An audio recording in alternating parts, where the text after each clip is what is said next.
Listo, buenas tardes. Bueno, la idea ahora es compartir algunos de los hallazgos, de las comprensiones, pero también de las inquietudes e interrogantes a los que he llegado por mi trabajo acerca de representar el territorio. Yo empecé a trabajar en cartografía y en representación del territorio en el 2004 en un proyecto llamado Maestros por el Territorio, que luego empezó a replicarse hasta el 2008 con varias localidades de Bogotá. Después, bueno, trabajé haciendo diagnósticos de salud, cartográficos también, de algunas localidades, otras localidades de Bogotá. Y finalmente, cuando empecé a trabajar más de pleno en TIC y en lo digital, pude incorporar cartografía también a algunos proyectos, que incluso pues no estaban planteados como algo cartográfico, pero después de entender como lo interesante de la comunicación de ese territorio, me pareció pues clave como incorporarlos en esos proyectos. Entonces pues ha sido algo que pues he venido trabajando. El territorio pues es algo complejo, dinámico, infinito, mientras que el espacio gráfico es limitado, ¿sí? Y esa traducción de esa realidad compleja a ese espacio gráfico implica una serie de retos, y una serie de retos que es los que quiero como pues plantear hoy acá. Antes de empezar a trabajar con cartografía, yo estaba trabajando con diseño enfocado al conocimiento y sigo abordando también la cartografía desde ese diseño enfocado al conocimiento, que como lo plantea Wagensberg, ¿no? Dice: la realidad visible es una parte ínfima de la realidad entera, ya sea por demasiado cercana, la Tierra, demasiado lejana, Saturno, demasiado grande, el cosmos, por demasiado pequeña, un átomo, por demasiado transparente, el aire, por demasiado opaca, el cuerpo humano, por demasiado lenta, el crecimiento de un árbol, o por demasiado rápida, el estallido de una pompa de jabón. Y bajo este marco, que es el que pone Wagensberg, pues se hace el diseño enfocado al conocimiento. Todas las dificultades que tenemos los seres humanos para entender esa información que se presenta ante nosotros de manera desestructurada, de manera fragmentada, desorganizada, y empezar a darle sentido. En medio de ese marco es que pues he enfocado el diseño del territorio o la representación del territorio. Acá tenemos pues una imagen del planeta. ¿Se alcanza a ver un poco? Bueno, el planeta.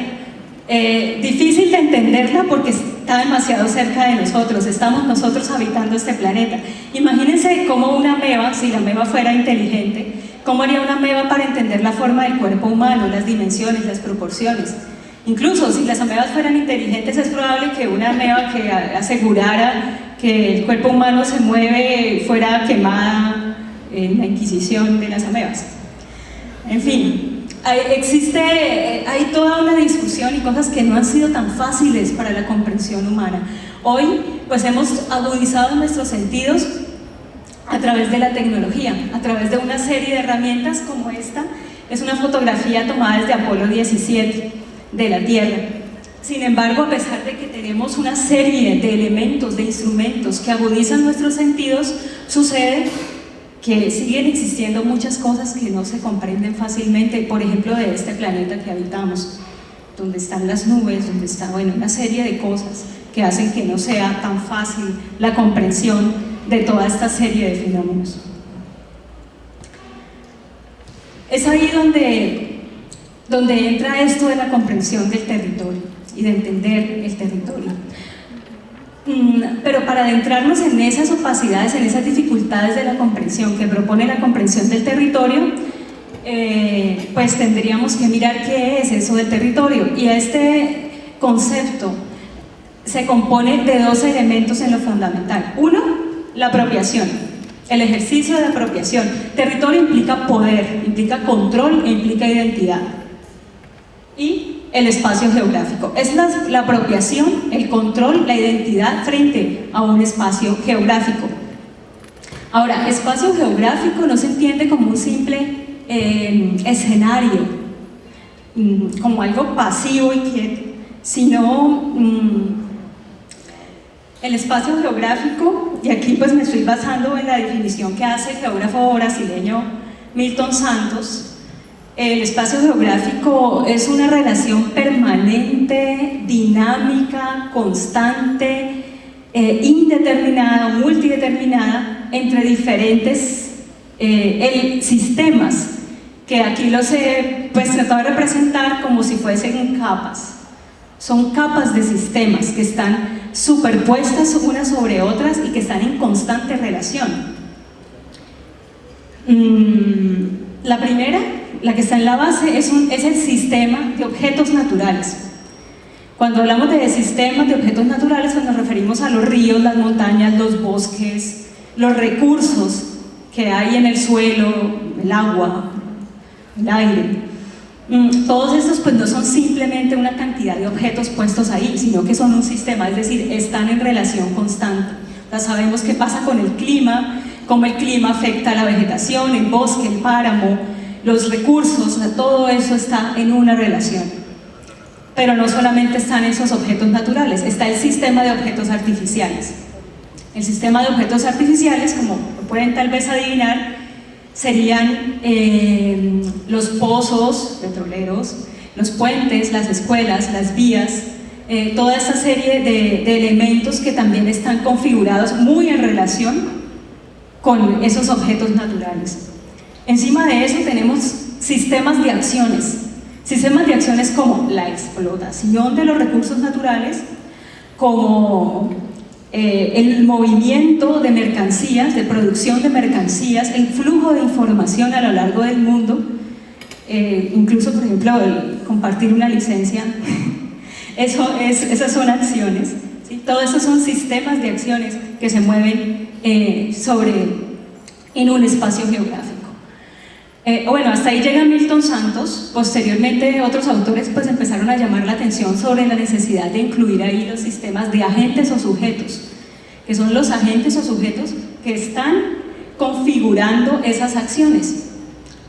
Y esos agentes o sujetos tampoco están sueltos, están asociados, conforman clases sociales, conforman grupos con unas intenciones, ya sea desde la simple supervivencia hasta la intención de vender, de apropiarse, de acumular. Bueno, hay una serie de proteger, de agentes que están actuando. Todo esto está en una constante interacción y esto es el espacio geográfico. Así que el territorio hace referencia a la apropiación que se da, a los ejercicios de apropiación, de identidad, de control que se dan en este marco. El espacio gráfico. Bueno, el espacio gráfico no es tan complejo, ¿sí? Esto es un espacio limitado. Aquí hay muchos diseñadores gráficos, así que conocen la dinámica y el lenguaje gráfico, conocen los elementos de diseño, las variables visuales, cómo se mueve el diseño gráfico.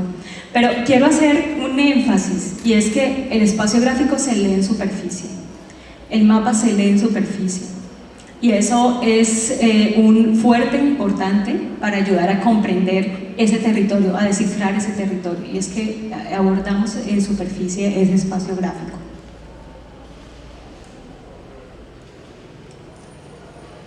Bueno, ahí tenemos el planeta de nuevo. Bien. Sin embargo, aún es difícil de comprender para nosotros este planeta. Y debido a eso, vamos a enfrentarnos a una de las primeras como dificultades cognitivas, pero también herramientas comunicativas que se tiene a la hora de hablar del territorio, y es la escala. A veces se trata de establecer como una ecuación de igualdad, se trata de hablar de territorio como si se hablara de lo local, casi como sinónimos, territorio, local, es lo local, no es así. El territorio se mueve a lo largo de escalas, hay diferentes escalas y los problemas se pueden dar en diferentes escalas, pueden tener diferentes orígenes y diferentes de acuerdo a la escala. Entonces, cuando hablamos de escala, pues empezamos a cambiar, a hacer saltos en esa relación que hay entre el espacio real y el espacio representado. Es decir, aquí tenemos el mismo espacio real, ¿cierto? La misma pantalla, sin embargo, la porción de espacio geográfico representado pues es mucho menor que el planeta que teníamos antes. Entonces, la escala implica esa relación entre el espacio gráfico representado y el espacio real. Y aquí empezamos a hacer un acercamiento. En este caso nos fuimos a este punto del planeta. Entonces vamos a acercarnos a ese punto, empezamos a acercarnos así y ahí. Cada cambio de escala implica mayor información, no es simplemente un zoom como el que hacemos cuando nos acercamos a un mapa de bits y encontramos píxeles o a una imagen vectorial y encontramos y nos acercamos al vector. Sino que hay un salto en la información. Aquí, por ejemplo, tenemos nueva información acerca del sistema de objetos. Mejor apagar la luz. Encontramos nueva información sobre ese sistema de objetos. Estamos acercándonos al Mar Muerto, al Mediterráneo, ¿sí? el Monte Sinaí. Bueno, empezamos a acercarnos a través de la escala. Entonces, la escala permite tener mayor información, mayor detalle, pero aún así, aquí todavía no vemos territorio. Es decir, vemos una serie de objetos naturales, de pronto podemos percibir algunas líneas que no sabemos si es un río o una carretera o una frontera. En el planeta, por ejemplo, no vemos fronteras, no vemos territorio, las fronteras no están. En el primer planeta, incluso en esta imagen todavía no vemos cosas. En la imagen anterior no vemos el muro de Cisjordania, por ejemplo, que es el muro más ancho, más largo, más grueso, más que el muro de Berlín. Sin embargo, no lo vemos. Cuando empezamos a avanzar, cambiando de escala, podemos ver más detalle, pero aún no vemos territorio. Otra cosa sucede cuando empezamos a afrontar, como aquí está, el territorio de Israel y el territorio de Palestina. Estamos en la Franja de Gaza, que pues considero es un ejemplo así como que concentra bastante qué es el territorio y por qué el territorio es algo dinámico. Entonces aquí vemos la Franja de Gaza, verde, la parte es Egipto y la parte amarilla es Israel. Entonces ahí empezamos a acercarnos como un poco más al concepto de territorio, cuando empezamos a ver poder a través, por ejemplo, de unas líneas o de una frontera. Ahora, en este mapa se está mostrando la ocupación. Aquí está la Franja de Gaza, nuevamente, saltamos de escala, pero tenemos otra información, y es acerca de la ocupación. Las áreas que están en verde más oscuro es Palestina, el amarillo es Israel. Y ahí vemos pues cómo se ha encogido Palestina a lo largo de los años. No nos alcanza a quedar bien la convención, a salir bien, pero una de las cosas que muestra también este ejemplo es la historicidad del territorio. El territorio, aparte del espacio, cuenta con un tiempo, y el tiempo está marcando una serie de cambios, desde cambios en el espacio o en el sistema de objetos hasta cambios en las acciones y en el tipo de acciones que hace la gente. Entonces acá podemos ver, este corresponde a la partición de 1947 después de la Segunda Guerra Mundial, y empezamos a ver saltos en cómo han cambiado esas fronteras, cómo han cambiado las relaciones en ese territorio. Eso es la historicidad. Ahora vamos a movernos hacia el occidente para ir a Egipto. No se alcanza a leer, desafortunadamente. Sin embargo, pues esta es una pared de la parte alta del barrio Egipto en Bogotá. Pero bueno, es Egipto. En la parte de arriba es una placa a Jorge Eliezer Gaitán. Esta es la casa del Partido Liberal, Jorge Eliezer Gaitán, y entonces hay una placa conmemorativa. La placa de la mitad es una placa de la Sociedad mutuaria del barrio Egipto, que fue fundada en 1963. Y la de abajo es un cartel de misa de requiem de alguien que murió en el 2006. Y así pues hay diferentes territorialidades que se cruzan de acuerdo pues a la historia. Incluso hoy estamos aquí hablando del barrio Egipto, que no queda en Egipto sino que queda en Bogotá, y estamos aquí adelante de la apoteosis de Popayán, hablando de TIC y hablando de territorio. Entonces es como todas esas distintas acciones dejan huellas y dejan huellas en el territorio, y esas huellas están conviviendo en ese mismo territorio, como es el caso de lo que dejan ver estas imágenes. Sin embargo, pues estas imágenes, los agentes sujetos han cambiado, las relaciones han cambiado, de la persona que pegó esos carteles que van a hacer la misa es diferente pues al contexto que se estaba viviendo pues en la época de Jorge Eliezer Gaitán. Entonces son diferentes contextos, diferentes relaciones que se establecen y que tienen una historicidad.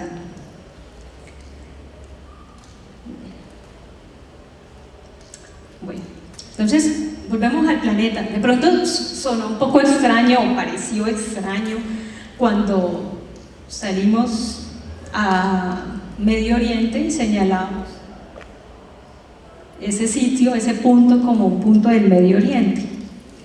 Esto es debido a la manera como está representado el mapa. Y uno de los retos, otro de los retos además de la escala, otro de los retos importantes del mapa es la orientación. Esto parece muy obvio, pero el qué pongo arriba en un mapa, o cómo represento el territorio, qué pongo arriba, es algo que incluso ha generado mucho debate entre los cartógrafos, y donde el diseño tiene mucho que decir. El diseño como comunicación, y como una comunicación intencionada, tiene mucho que decir.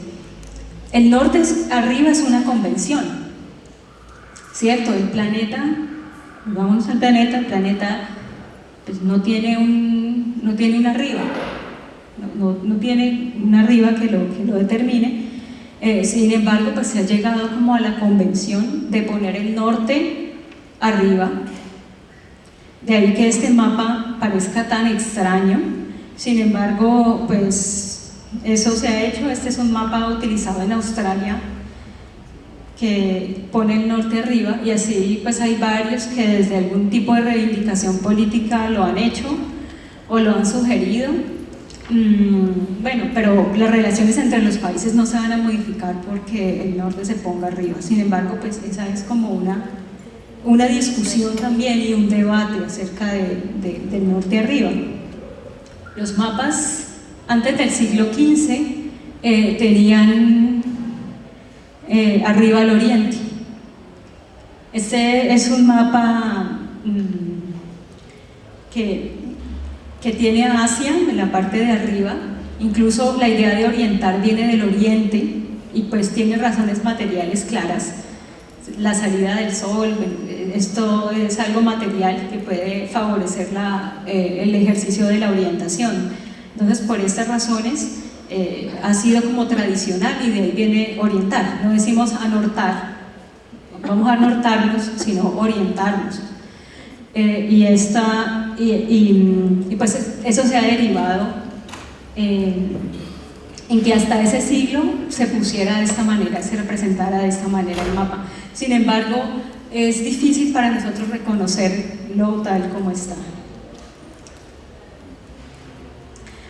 Pero bueno, esas cosas del mundo y del planeta también tienen implicaciones a otras escalas. Cuando hicimos el proyecto Maestros por el Territorio, y la mayoría de esos, uno de los elementos que nos enfrentamos fue el cómo tratar el hecho de que en una ciudad como Bogotá se tendiera a poner el oriente al norte, como los mapas medievales. Y es muy clásico, muy típico, muchos de los mapas que se encuentran en la calle están orientados de esta manera. Y también hay como una serie de confusiones, y había más en esa época, más confusiones en la gente acerca de cómo orientarse. Y esa confusión arriba-norte. Entonces la gente decía, voy a ir arriba, el norte, y se referían a los cerros. Pues debido a que está la referencia de los cerros, entonces se entendía que arriba, subir, entonces era más alto la montaña, y entonces todo eso se confundía y era muy difícil para la gente comunicarse a través de mapas. Incluso pues hasta hace muy poco, pues Colombia ha sido un país donde se han utilizado muy poco los mapas. Desde los aeropuertos, las terminales, no se consiguen mapas, no existe tanto la cultura de orientarse con mapas. Eso ha venido cambiando con las TIC, con el hecho de que estén los GPS en los celulares, que se facilite eso, ha hecho que todo esto sea más familiar para la mayoría de los públicos. Entonces, pero sin embargo, la mayoría de la gente identificaba Bogotá con este mapa. Y poner Bogotá de otra manera era un reto que pues como en todo lo que tiene que ver con la comunicación gráfica, estamos enfrentados a ese reto de continuidades y rupturas frente a las ideas preconcebidas, a los estereotipos o a los códigos, y donde en algún momento un código puede llegar a ser un obstáculo para una comprensión más allá, pero esa definición de cuando un código es algo que nos ayuda a comunicar, como en el caso de la orientación del mapa, o en qué caso hay que romperlo, esa es una decisión de diseño y una decisión que tiene que ver con conocer a esos públicos y conocer el problema que se está comunicando, es decir, conocer los elementos del territorio de los que estamos hablando. De ahí que pues fuese necesario poner a Bogotá con el norte arriba. Después hubo unas campañas de la alcaldía que se llamaron Bogotá de pie y consistieron en que se representara a Bogotá con el norte arriba, por lo menos en todas las entidades oficiales.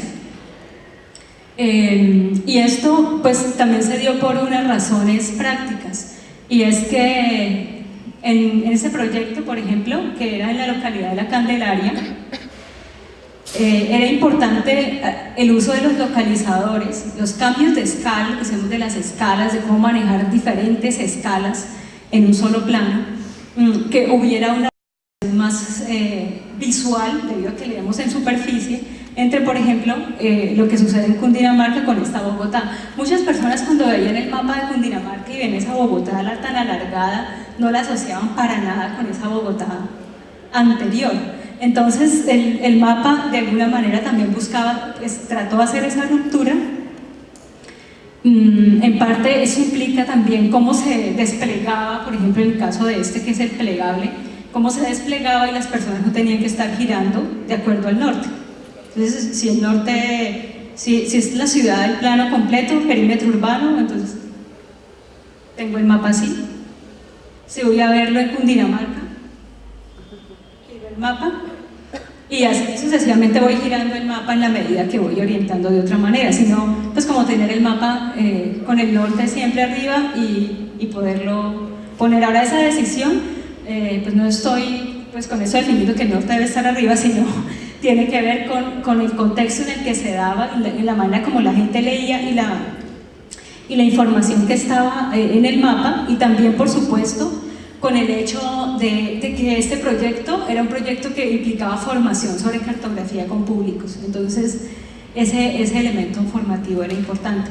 Este es el otro localizador, que es y ya aquí pues está el plano de la localidad de Candelaria, La Candelaria, y aquí en el localizador también pues la idea es pues que se estableciera como esa relación visual entre el localizador del perímetro urbano de Bogotá con el localizador de la localidad de Los Mártires con La Candelaria, Bogotá completa, incluyendo lo rural, que fue el páramo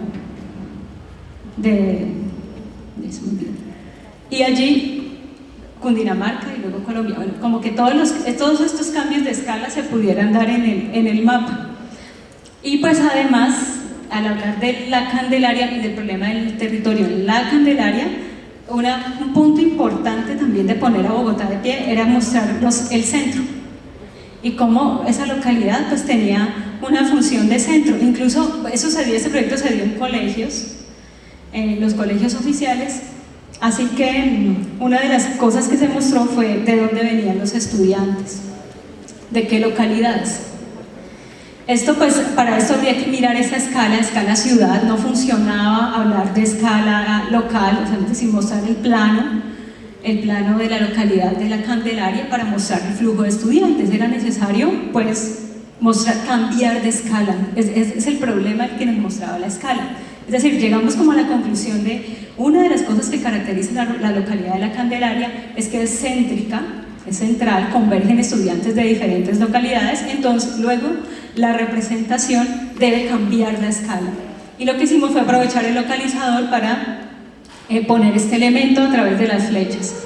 Pero pues no solamente queríamos decir, ve a la Candelaria llega gente como de otras localidades a estudiar. Bueno, en paréntesis, localidad en Bogotá es como comunas, solo que más grandes, pero administrativamente es lo que en otras ciudades se llama comunas. Entonces llega gente de otras localidades a habitar este espacio, pero también queríamos saber de qué localidades y de qué condiciones. Por eso pusimos de fondo en el localizador las condiciones socioeconómicas, donde uno puede ver no solamente pues que vienen de las localidades del sur, sino que son localidades las que están más en naranja, de colores más cálidos, con peores situación económica, con mayor situación de pobreza. Son las personas que vienen y sobre todo de Bosa. Entonces ese tipo de información se puede dar en algo como un localizador, o sea, da esa información de la cantidad de colegios, y además te ayuda a ubicar a la Candelaria dentro de toda la ciudad. Entonces se va volviendo más complejo como ese elemento. Otro punto importante también de poner el centro ahí, de romper un poco como con las ideas que existen, es la ubicación de Bosa frente a la Candelaria. Mucha gente estaba en el centro y decía, no, me voy para el sur, me voy para la Candelaria. O me voy para Bosa, o sea, Bosa viene del sur, es la gente del sur. Pero cuando vemos el mapa resulta que Bosa está alineada de la misma manera, está alineada con la Candelaria. Solamente está más al occidente, pero no es el sur, no está al sur. Entonces, bueno, son cosas que también sorprendieron a las personas a la hora de encontrarse durante el proyecto. Entonces, por eso el arriba, abajo, ¿qué pongo arriba? Es una pregunta que no es tan superflua, ¿no? Llega a ser importante. Pero bueno, además de escala y la orientación que pongo arriba, hay otro elemento importante y es que va en el centro, que se pone en el centro del mapa. Esta imagen pues está a partir de esta, que está centrada en Madagascar casi, ¿sí? Está ahí como Madagascar. Entonces, el que se pone en el centro también ha sido todo un debate acerca de cómo poner los mapas, y hay diferentes representaciones, por ejemplo, a escala mundo. Esta es como la más familiar, que está centrada en Europa y África, pero sobre todo en Europa, y pues representa también depende del problema que se está abordando por un lado, y depende también por otro de la intencionalidad, sea comunicativa, política, de variado tipo. En este caso, pues digamos hoy día con la tecnología, con las TIC, pues se ha facilitado el hecho de que cuando abrimos mapas, el centro esté donde nosotros estamos. Es decir, si abrimos el mapa acá, el centro estaría en Popayán. Y así, pues, de acuerdo a cómo nos ubiquemos. Esto tan dinámico no se puede hacer de la misma forma en un mapa plano. Sin embargo, si se entiende que el público está en Europa, pues el mapa más fácilmente podría estar centrado en Europa. Esa es como una de las facilidades, una de las razones que llevaría a este tipo de decisiones. Ese es otro tipo de mapa que está centrado en el Pacífico. Y también hay uno centrado en China, que no lo tengo, hay uno centrado en China, pero América se parte en la mitad. Una parte de América queda a la izquierda y otra parte queda a la derecha. Aquí vemos el mapa centrado en América, que también puede ser más familiar para nosotros, pero no lo es. O sea, podría ser más familiar para nosotros, sin embargo no lo es. Pero bueno, el problema es uno de los aspectos que marcaría cuál es el centro, aparte de la ubicación de los públicos. En este caso, este mapa habla de las exportaciones de Colombia y pues se usa un mapa centrado en América, a partir pues del mismo problema. Como en el caso de la Candelaria, era importante poner a Bogotá de pie porque Candelaria quedaba en el centro y ahí se mostraba cómo confluían los estudiantes desde diferentes localidades. Y de esta manera pues también sucede con las exportaciones. Por eso esas cosas tan obvias y que parecen como técnicas del sistema de objetos, eso es simplemente el sistema de objetos, que puede ser muy despreciable, como decir, bueno, ¿dónde ponemos América en el centro o China o qué ponemos en el centro? En realidad es una discusión que tiene que ver con cómo mostramos el territorio, en el sentido de que mostramos, por ejemplo, poder. Esta no es un mapa de fronteras, pero sí se está mostrando la dependencia de Colombia, dado que es claro que la mayoría de las exportaciones son hacia Estados Unidos. Y la otra flecha que está mucho más subordinada sería la de Venezuela. O la otra que es Europa, pero son varios países, ¿no? Entonces, esto está mostrando relaciones. Y la decisión de qué pongo en el centro tiene que ver con qué me facilita las relaciones. Mostrar lo que, en este caso, las relaciones que puede plantear la exportación. Este mapa concentra dos cosas, o sea, por un lado el centro, que está puesto en el polo norte. Esa proyección en el polo norte pues se planteó durante la Segunda Guerra Mundial y tuvo como aspecto interesante el mirar lo cerca que está Rusia de Estados Unidos, que también es una perspectiva como en el caso de Bosa Candelaria, que no es muy común por la proyección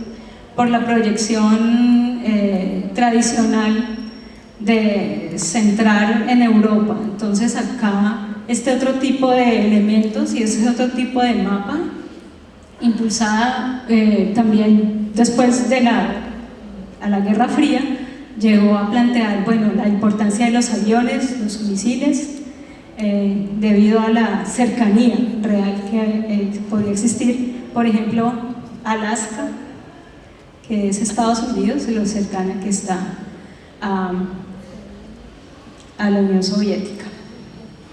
Sin embargo, pues este mapa, además del centro, porque pone el centro en el polo, refleja otra cuestión que también lo lleva a uno a esto, y es el problema de la proyección. O sea, además de escala, centro, tenemos y arriba, ¿y qué pongo arriba? La orientación. Está un cuarto aspecto que es la proyección. La proyección tiene que ver con cómo hacemos para representar algo que es tridimensional, circular, redondo, esférico, en un espacio gráfico plano. Eso es un reto, eso es algo que no es fácil y que de alguna manera lleva a la distorsión. Va a haber distorsión. Ahora bueno, esférico, entonces alguien dice no, esférico no, es esto, porque es aplanado en los polos. Entonces en los polos tiene como, el diámetro tiene 40 y pico kilómetros menos, entonces es menor y bueno, es diferente. Entonces para solucionar el problema decidieron que la forma de la Tierra era geoide, no esférica sino geoide, pero pues, decir que la forma de la Tierra es geoide es como decir que Popayán es popayanomorfa, es algo así, pero bueno, digamos que sí, eso va a calmar el debate, digámosle geoide. Entonces pasar del geoide a ese espacio plano implica una distorsión. Imagínense eso, ustedes tienen una manzana con las manchas que tiene, con las diferencias que hay en esa superficie y le van a pasar a un espacio plano, va a haber una distorsión. Y esta distorsión ha generado cantidad de debates entre los cartógrafos. Es la proyección. Implica cómo nos enfrentamos a eso curvo, a esa realidad geoide, y la expresamos en un espacio plano. Y la forma como ese plano enfrenta ese espacio y pues que sobre todo tiene aspectos geométricos y matemáticos, se puede dar de diferentes maneras. Donde a la hora de representar el territorio, lo que llegamos a hacer es, bueno, decidir. Sabemos que existen varias proyecciones, entonces escoger una proyección que esté de acuerdo a la intencionalidad comunicativa, la que ayude a mostrar el problema, la que ayude a mostrar el territorio. Aquí tenemos algunos ejemplos de proyecciones. Esta es una de las más famosas, que es la de Mercator. Es una de las más usadas y Google Maps usa con frecuencia este tipo de proyección con algunas modificaciones, este tipo de proyección. Sin embargo, tiene distorsión. Por ejemplo, Groenlandia es más grande que América del Sur y en la realidad Groenlandia tiene la 8ª parte del área de América del Sur. Entonces es una distorsión importante de área. Pero este mapa se formuló más pensando en la navegación y que hubiera como que se concordaran las distancias. Entonces para la navegación, por ejemplo, las playas o los contornos de Groenlandia resulta útil. Pero si nosotros vamos a hablar de un problema más relacionado con el área, pues nos estaríamos equivocando si seleccionamos Mercator, este tipo de proyección. Entonces, fíjense bien qué tipo de mapas, de proyecciones hay, a veces es como la que está a la mano, pero hay diferentes formas. A este tipo de Mercator se antepuso esta otra que puede parecer estirada o distorsionada, pero no, es así. Así es el mapa, ese es el tipo de proyección Gall-Peters, que trata de corresponder más a las áreas, pero no sirve para la navegación. Otra cosa que pasa con este mapa es que si se fijan cómo está África y América, esa distorsión hace que muchos no reconozcamos el mapa de los países tal cual como ahí aparece. Entonces el mapa de Colombia aparece estirado y eso genera como cierta inquietud a la hora de leer el mapa.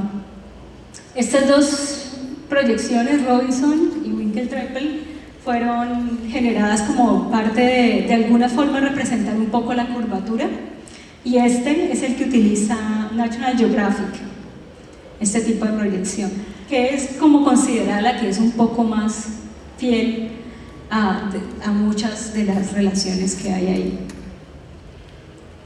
Entonces, el punto de cómo hacemos para representar el mundo en el espacio plano ha generado muchas discusiones. Incluso el mapa de Gall-Peters fue comprado por muchas ONGs que trataban de mostrar a África y América Latina, que son pues somos el blanco de muchos proyectos humanitarios y todo eso. Entonces muchas ONG, ONU, compraron el mapa de Gall-Peters, lo difundieron, lo han defendido porque trata de mostrar igualdad entre los países.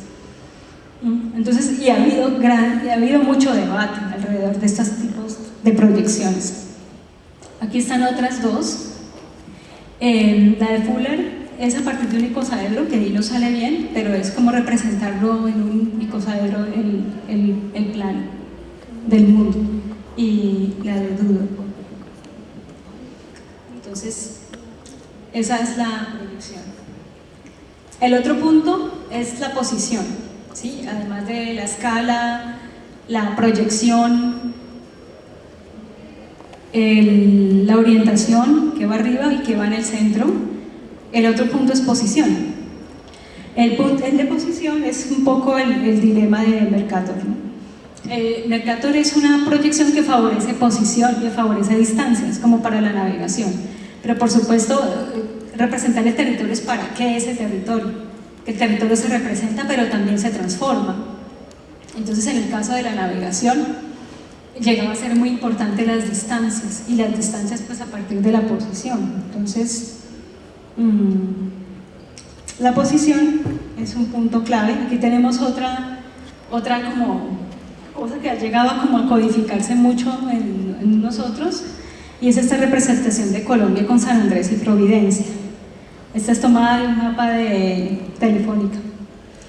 La idea de tanto el tamaño, la proporción de San Andrés y Providencia, como la ubicación, ha estado muy marcada por este tipo de mapas que están presentes en muchos colegios. Bueno, los colegios que tienen mapa, porque hay varios que no tienen mapas, por eso estaba el paro de maestros. Pero acá tenemos esta imagen que ha llegado como a esculpirse en nuestra memoria gráfica acerca de lo que es de la ubicación de San Andrés y de Providencia, incluso del tamaño y la proporción que tiene.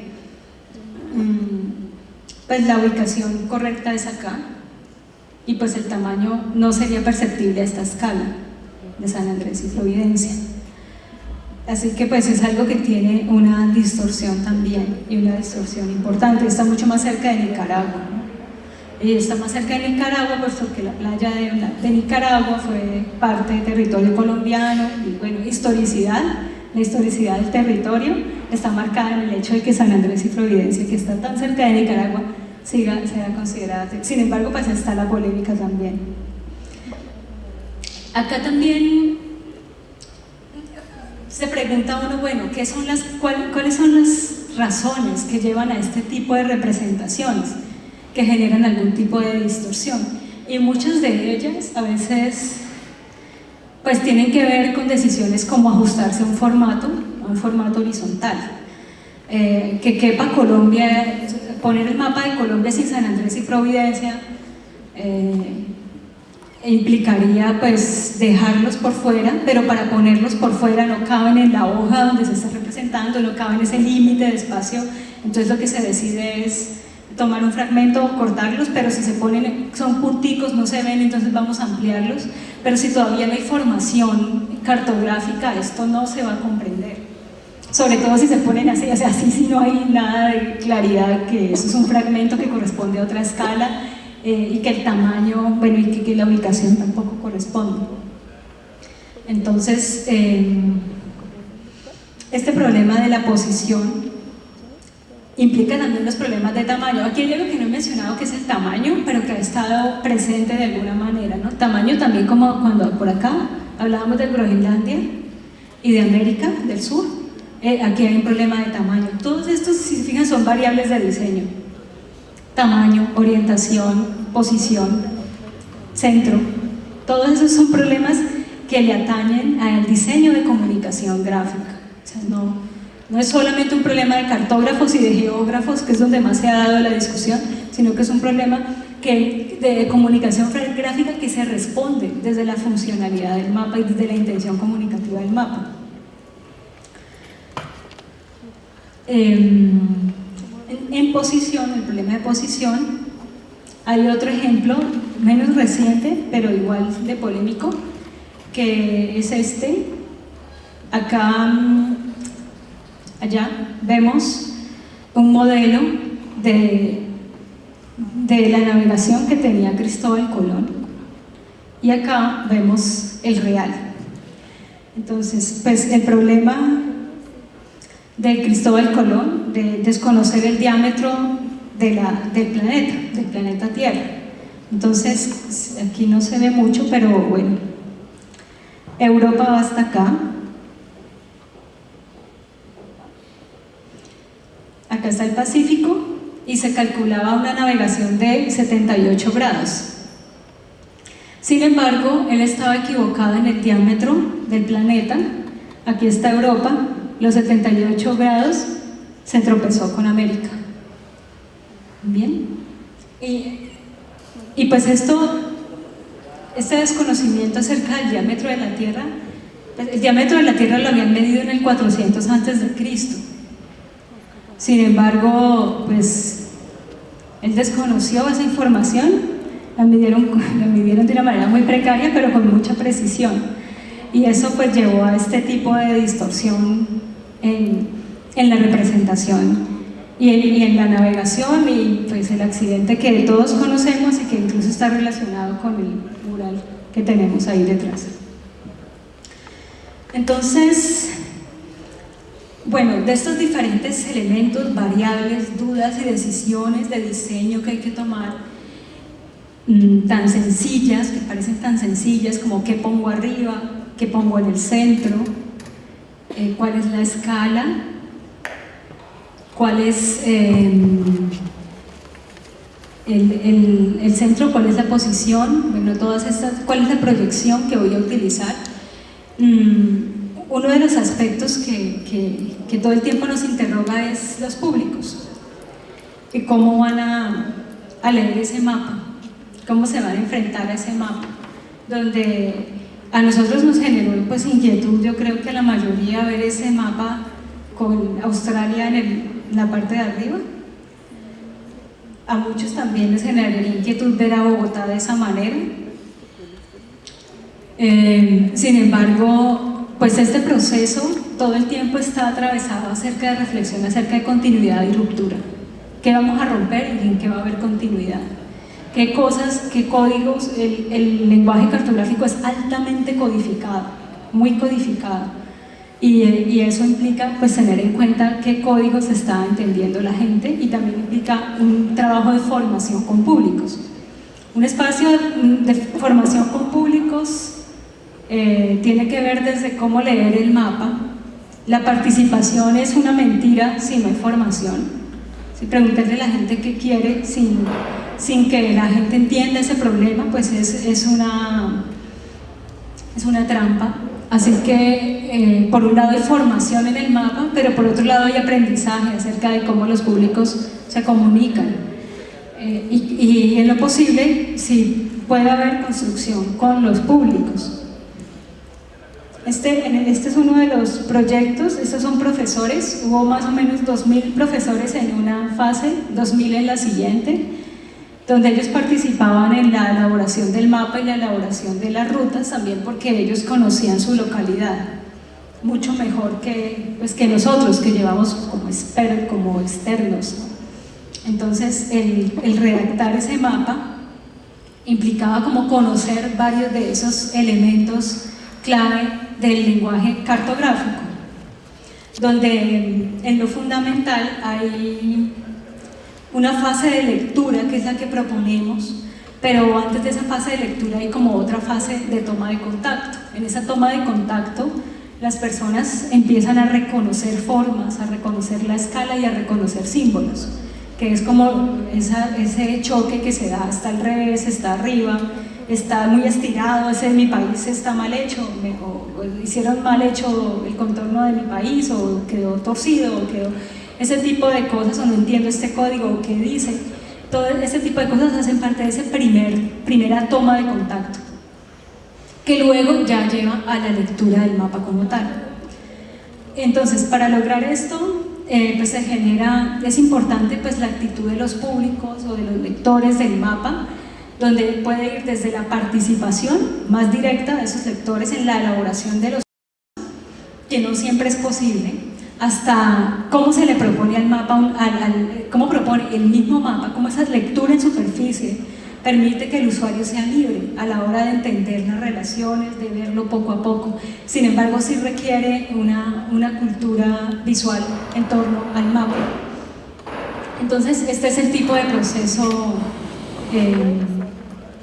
contradictorio. Aquí los estudiantes que participaron en los colegios fueron, por ejemplo, a un punto como el ancianato, a preguntarle a los ancianos acerca de cómo habitaban ese territorio antes. Esta es como una de las fotografías que se hizo al respecto, pero hay muchas más. No en todos los casos pues es posible este tipo de participación, pero cuando no, por lo menos es importante plantearle libertad, o sea, una suficiente información suficientemente organizada para que las personas puedan saltar de un problema a otro a la hora de leer ese territorio. Estas son pues algunas reflexiones como muy generales que ha surgido del problema de representar el territorio, y que he querido enfocar en esas preguntas que parecen las más simples, pero que no lo son. Ahora, hay muchas más, como el hecho de incorporar tecnología, cosas como la georreferenciación, bueno, otra serie de elementos, la saturación del mapa, la redundancia, pero pues no las abordo hoy, porque pues la idea era como centrarme en esos aspectos que parecen muy obvios de la representación del territorio, y que sin embargo pueden dar mucha tela para cortar en el sentido de cómo representar ya los sistemas, no solamente de objetos, sino los sistemas de objetos artificiales, naturales, también los sistemas de acciones y los sistemas de agentes o actores. Bien, entonces, gracias. Ahí queda el planeta, que busca ser representado de muchas maneras y que está pidiendo todo el tiempo ofreciendo diferentes retos para que lo representemos. Gracias.